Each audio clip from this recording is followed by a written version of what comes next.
What's up guys, 𝐄𝐗𝐏𝐄𝐓, ATHLEAN-X.com.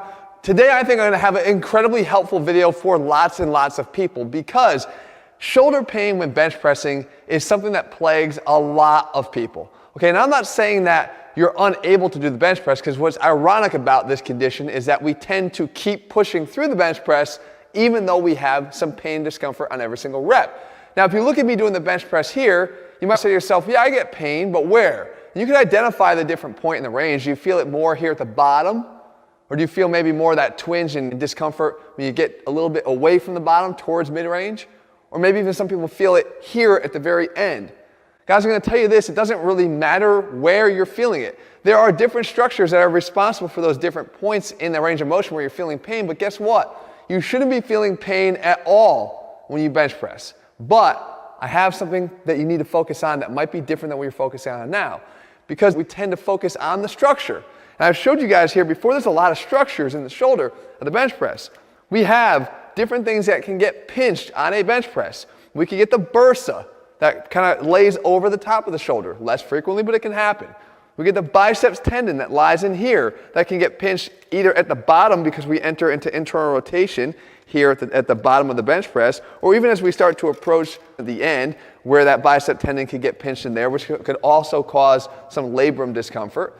Or you get the rotator cuff that gets pinched again inside of here due to impingement, most likely here at the bottom. And because of its role in stability, that initiation of the press from the bottom is where that unstable rotator cuff is going to come in and really become problematic. But guess what? Again, it doesn't matter where you're feeling it. The issue is that you're feeling it.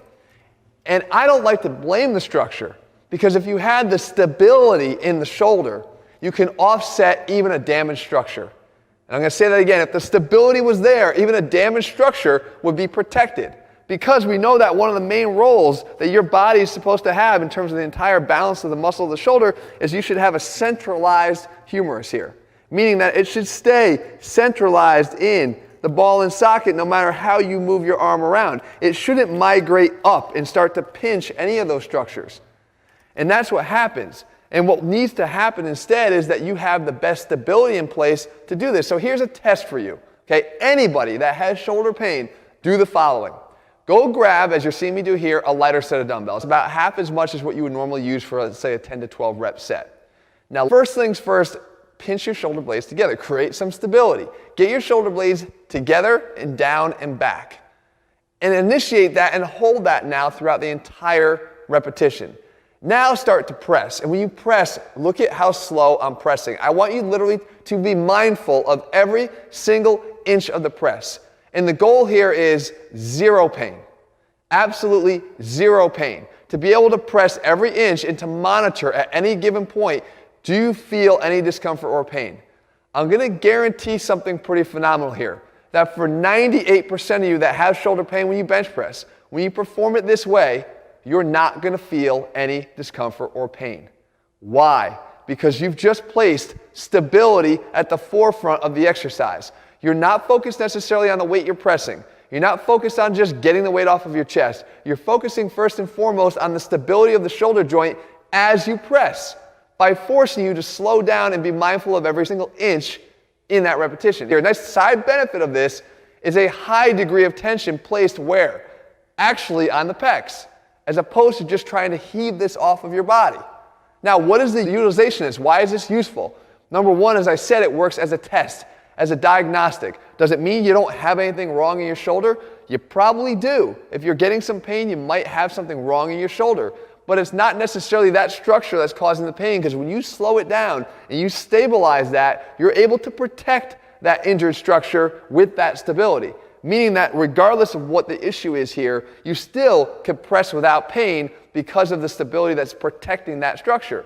So what you would do is, if you have bench press pain, you got to slow it down. You got to back it up a couple of notches. You got to be willing to drop the weight down and work on being able to press pain-free while you work on rehabbing and going back over the weaknesses that cause that. Right? Where the instability starts to rear its head is when this painful structure starts to become a problem. So if you do your scap work, if you do your rotator cuff work, if you do your freaking face pulls, you can work on correcting that without continuing to re-aggravate the inflammation in here from working through the pain on that press. As you just saw, guys, I promise, like I said, 98%, you do not have to have the pain when you're pressing. You don't. You'll feel it here. Another thing you can do with this is you can actually try to let the ego drop a little bit and work on building up that strength with stability by starting it. Let's say I was using 40s and then go to 45s and 50s and 55s and 60s and work my way up. Again, not tolerating even a single inch of pain in that range of motion. You work your strength up that way and you start to build a solid foundation as you're working on getting rid of that long-term problem that's here in your shoulder. But don't be so quick to judge that this is the problem, that your labrum, your AC joint, the bursa, the rotator cuff tendon, that this is the reason why you can't bench press pain-free. No, it's because you don't have the stability to do it and protect that structure while you're trying to work on it and get it better. So guys, I hope you found this video helpful. It is, again, something very enlightening when you go to try this, because a lot of people, lots of people, have some sort of pain in their shoulder when they bench press. A lot of you are now going to be able to do that pain-free just by slowing it down and being that mindful of it. If you're looking for programs, guys, where we build in the science behind what we do, because as you're going to see right here, the science matters. Explaining the differences here makes a whole hell of a difference in how this exercise feels. It can have the same effect on everything you do. All of our programs are over at ATHLEAN-X.com. If you found the video helpful, leave your comments and thumbs up below. Let me know what I'm going to cover. I'll do my best to do that for you in the weeks ahead, guys. And again, if you haven't done so already, make sure you click subscribe and turn on your notifications so you never miss a video when I put one out. All right, guys. See you soon.